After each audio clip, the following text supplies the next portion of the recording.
Listen, not ashamed to say this, about 2 years ago, I did 2 episodes of a show for Greg Garcia. First one was great. I walked in, I was the second scene up, and I left. The second time I went to shoot the same show, I had the first scene up and basically the last scene at 10 o'clock at night. So you're there from 9 in the morning, you do your 1 hour, and then you wait. Being in that room with no windows made me go crazy. I love Greg, and I acted like a fucking asshole. Yeah. And when I left there that night, I went home and I blamed it on the anxiety and the no windows. But really what it was like, I just don't think I want to do this anymore. Yeah.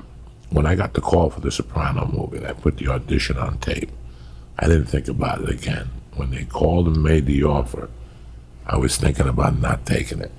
Like, I heard you talk about it, yeah. Tom Papa had to come in and say, take the fucking thing.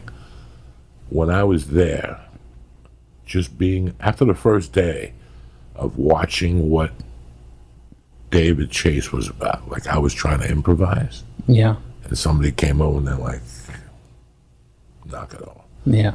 And I remember there's all this air, you know. That's when it all came to me. I left there, went right back to the room, rolled the 3 joints, went outside, smoked one. And I think I worked a day, then I had like 4 days off. For those 4 days, I just immersed myself with the episodes just to see his style. Yeah. And the second day I went in there, I was like, now I'm ready mentally for David Chase. This is something that I've never seen before.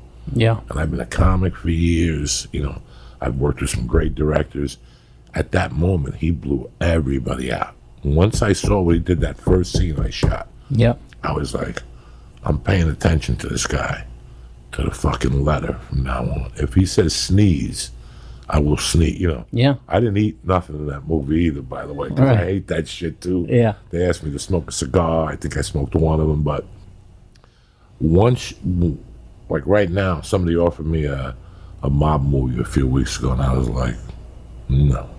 But see, what the thing is a lot of what people don't understand in this industry is like, if you're putting all of your shit aside, all the shit you want to do, or how I really want to be, and I got to fucking focus on this thing, and I got to what, but you know it's something that you think is going to be fucking incredible, it's different than trying to put your whole fucking life aside, changing the person you are, everything, for some show that might be okay.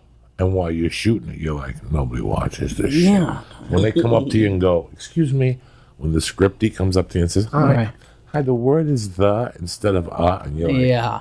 does it really matter? You gotta be retarded to watch this fucking show. You know what I'm saying? Yeah. Like, who gives a fuck between the and And what was great about Sopranos with us is, you know, by season 4 or 5, people would be like, how did you prepare to go? Dude, it's like, you walk into the Sopranos kitchen and you see Jim pacing and sweating, and you see Edie banging her nail. You know, she had those fake nails and she'd be banging them on the fucking counter. That's it. You're there, you know, where like we were a fucking some sort of a family, you know. As soon as you went back in, it was all the things were there. There was the place where you sat and you had your thing, and like they never told us any of that stuff. Like, you got to stay this, you got to stay on script, you have to do this. But we would see it when other people would come in, you know. So we would hear, you know, like we would do something off and nobody would say anything, but then they would make like one word wrong and somebody would come over to them, and then we would find out later, like you know, you're sitting around, you're having a drink, and they go, oh yeah, they told me, like, you know, I said this instead of that, or that instead of that. And then you're going, man, not only am I getting paid to fucking work on the best show ever, but I also have some sort of fucking seniority where these people, like, I could fucking, they don't come up to you and tell you, hey, you know, you fucked it. Like, of course, the director would come up to you and give you direction and tell you shit, but nobody ever said, hey, you put the fucking, you said the instead of then. But they would say it to fucking other people, you know?